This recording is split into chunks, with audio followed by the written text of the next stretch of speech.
안녕하십니까. 국고처의 박찬홍입니다. 자, 주간 테마 탑5부터 해서 오늘 시장 그리고 다음 주 전망까지 자세히 말씀드리도록 하겠습니다.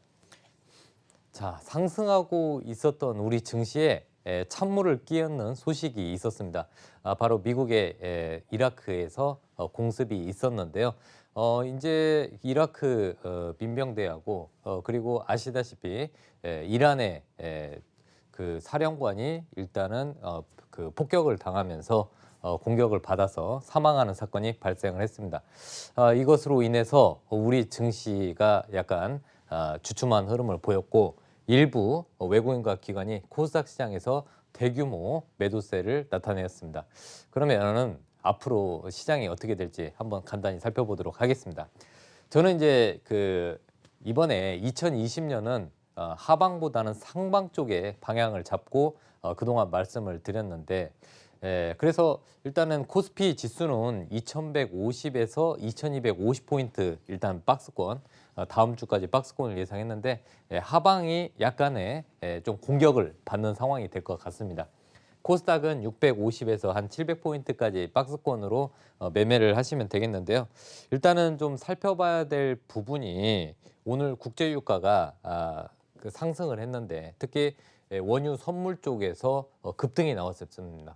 그러니까 이제 장중에 4% 이상 급등이 나왔고요. 또 환율도 원달러 환율이 1150포인트, 1150원 정도 안정적으로 유지가 되었다가 오늘 이제 미국의 이란 그 총사령관 공습 그 소식이 들리면서 장중 한때 4% 정도 그 원유 선물이 급등했었습니다.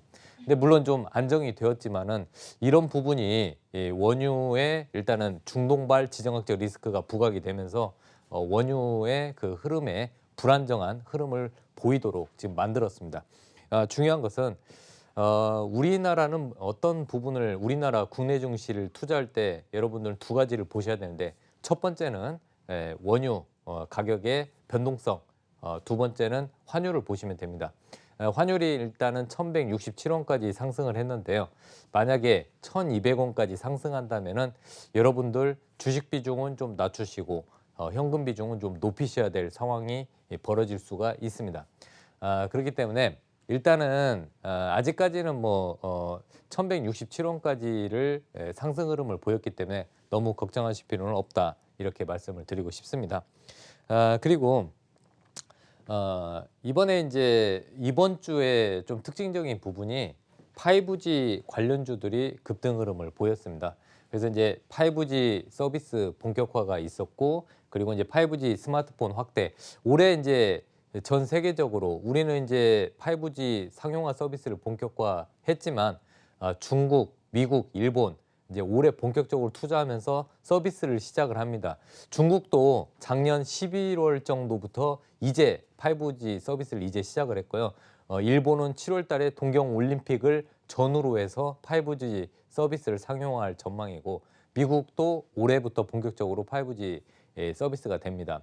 그래서 이제 미국 하면은 애플 아이폰인데 이제 4G에서 5G로 전환이 되면서 5G 애플 아이폰도 역시 올해는 한 6,500만 대 정도 팔릴 가능성이 높습니다. 그래서 아시다시피 애플향 매출이 있는 우리나라 부품주들도 꾸준히 보실 필요가 있고 일본과 중국과 미국이 5G 투자를 하면서 우리나라의 통신 장비 업체들 또 수혜도 예상이 되고 있습니다. 특히 삼성이 그동안 1등과 2등 격차가 굉장히 컸었죠. 무려 1등은 원래 중국의 화웨이, 2등은 노키아, 3등은 삼성 이렇게 5G 통신 장비에서 점유율이 이렇게 차이가 있었지만은 이 화웨이가 주춤하는 사이에 삼성이 많이 따라잡았습니다. 그래서 올해는 삼성전자의 5G 통신 장비 업체 관련해서 좀 많이 점유율도 상승하고 삼성향 매출이 높은 5G 관련 통신 장비 업체들 실적이 좋아질 것으로 보고 있습니다. 자, 그리고 이번 주에는 유명 정치인의 활동이 재개 선언이 있었죠. 즉 안철수 전 대표가 바른미래당 전 대표가 이제 정치 복귀를 선언을 하면서 안철수 관련주들이 급등 흐름을 보였습니다. 다물 멀티미디어, 써니전자가 오늘까지 상승 흐름을 보였고요. 그다음에 뭐 오픈베이스나 안랩도 상승 흐름을 보였고요. 안랩도 한 17% 이상을 올랐죠. 네, 그래서 일단은 정치 테마주는 시장이 주춤한 사이에 오를 수 있는 어떻게 보면은 테마다, 강력한 테마다. 이것을 다시 한번 증명을 해보였습니다. 또 한 가지, 이낙연 총리가 일단 16일까지 이제 총리직을 수행할 예정인데, 이낙연 총리가 총리직을 내려놓으면은 바로 이제 정치인으로 다시 복귀를 합니다. 그래서 그런지 이낙연 총리 관련주들이 이번 주도 역시 강한 흐름을 보였습니다.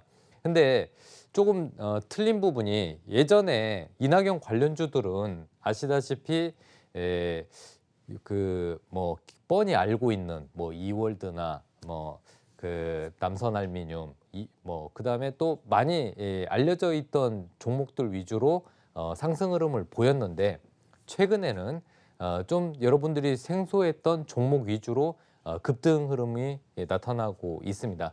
그래서 조금 이따 정치 테마주 할 때 말씀을 드리겠지만은 이런 정치 테마주들이 정치인들의 선호도, 이낙연, 황교안, 뭐 이재명, 안철수, 이렇게 정치인들의 선호도 1, 2, 3, 4 등 선호도에 의해서 정치 테마주들의 급등락이 현재까지 이어지고 있습니다. 그래서 여러분들 시장이 주춤할 때는 정치 테마주도 하나의 투자 전략으로 세워도 되지 않나, 이렇게 보고 있습니다. 자, 저는 1월 달에 JP모건 헬스케어뿐만 아니라 바이오 종목들의 라이센스 아웃, 그리고 임상 2상, 3상이 이제 1월과 2월, 그다음에 3월까지 1분기 내내 이벤트가 있기 때문에 바이오 종목들 상승 흐름이 연속적으로 이어질 것으로 보았습니다. 근데 어제와 오늘 지금 바이오 종목들이 좀 조정을 보였는데요. 이 부분에 있어서 뭐 이제 바이오 종목들 끝난 거 아니냐 해서 너무 걱정하시는 분들도 있는데, 그러지 않고 오늘 또 제가 하루 종일 바이오 종목들 한 100개 정도를 이렇게 계속해서 지켜봤는데, 강한 종목은 역시 강했습니다. 장중에 마이너스 3, 4%씩 떨어졌다가 종가쯤에 회복을 하는 그런 탄력성이 굉장히 강한 흐름을 보였는데요. 이런 것들을 지켜봤을 때 아직은 바이오 종목 끝나지 않았다. 특히 JP모건 헬스케어 관련주들 아직 끝나지 않았다, 이런 말씀을 드리고 싶고요. 작년 초에는 임상 2상과 임상 3상 관련주들이 급등 흐름을 보였는데요. 올해는 좀 틀린 다른 영상이 보이지 않을까 싶습니다. 일단은 1월 13일부터 16일까지 JP모건 헬스케어 컨퍼런스가 있기 때문에 이 JP모건 헬스케어 컨퍼런스 관련주들을 계속 보실 필요가 있고, 그 다음에 이제 중요한 게, 작년에는 임상 관련한 종목들, 올해는 이중항체, 그리고 바이오 플랫폼 기업, 그 다음에 알츠하이머, 치매 관련주들, 이런 것들이 시장을 주도할 가능성이 높습니다. 작년에 이렇게 그쪽이 집중이 됐다면은 올해는 이중항체나 바이오 플랫폼, 치매, 알츠하이머, RNA, 즉 리보핵산 관련주들을 계속해서 볼 필요가 있다고 보고 있습니다. 또 한 가지, 중국 이제 시진핑 국가주석이 이번에 올해 초에 방한할 가능성이 높아지고 있습니다.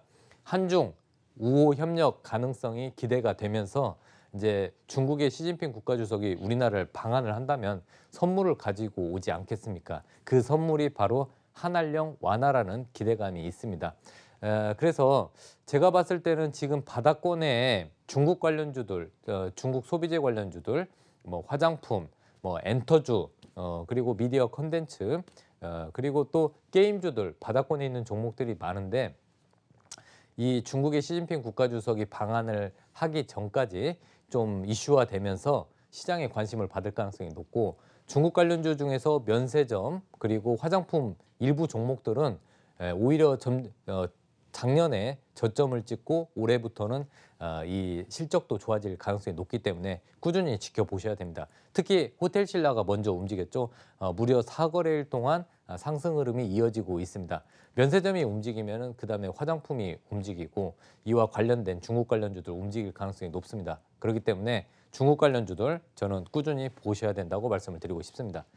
자, 이 미국 미국과 이란, 네, 이 부분에 대해서 좀 설명을 드리고 싶습니다. 네, 이란의 군부 실세가 사망을 했는데 이번에 이제 이 세 가지 시나리오를 보시면 됩니다. 세 가지요. 네, 첫 번째 이제 이란이 이 미국의 공격으로 인해서 선전포고를 만약에 해서 호르무즈 해협 근처에 있는 이 석유 관련한 설비들을 만약에 폭격을 하거나 공격을 하게 되면은 최악의 경우가 발생하는데 이런 때는 여러분들 만약에 주식 비중이 높으시면은 주식 비중을 현저히 낮추고 현금 비중을 많이 높여야 됩니다. 이런 가능성은 굉장히 희박합니다. 이란이 선전포고에서 미국을 공격을 하는 경우는 희박해요. 근데 만약에 이렇게 상황이 전개된다면은 그때는 대응의 영역으로 보시면 되겠습니다. 아까도 말씀드렸듯이 주식 비중은 낮추고 네, 현금 비중은 높여야 되는 전략. 근데 이런 가능성은 일단 염두를 해두시는 것도 나쁘지는 않습니다. 두 번째는 미국과 이란이 서로 국지전으로 치고받고 싸우는 경우 이런 경우는 이럴 가능성이 굉장히 높습니다. 국지전 이런 경우 같은 경우는 이 원유 가격이 중장기적으로 우상향할 가능성이 높습니다. 그러니까 원유 가격이 계속해서 상승을 하면은 이제 소비자 물가나 여러 부분에 또 압력을 가할 수가 있는 부분.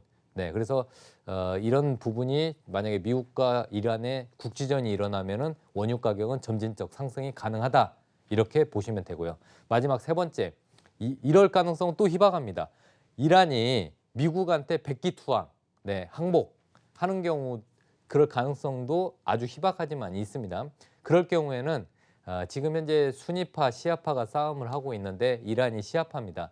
시아파의 세력이 줄어들고 순위파, 사우디아라비아가 지원하는 순위파의 세력이 득세하는 경우 이런 경우도 희박하지만은 만약에 이렇게 이란이 백기투항할 경우에는 중동발 지정학적 리스크는 사라진다. 그래서 세 가지 시나리오를 가지고 대응을 하시면 됩니다. 첫 번째는 벌어지면 안 되겠죠. 두 번째, 세 번째가 일단은 두 번째도 좀 그렇고요. 세 번째가 가장 좋은 시나리오인데 일단은 여러분들은 그냥 미국과 이란의 국지전이라고 생각하고 시장을 대응을 하시면 될 것 같습니다. 일단은 이번 관련해서 이번 주 전망, 그다음에 이란 관련해서 말씀을 드렸고 시장 전망에 대해서 말씀을 드렸습니다. 여기까지 말씀드리겠습니다.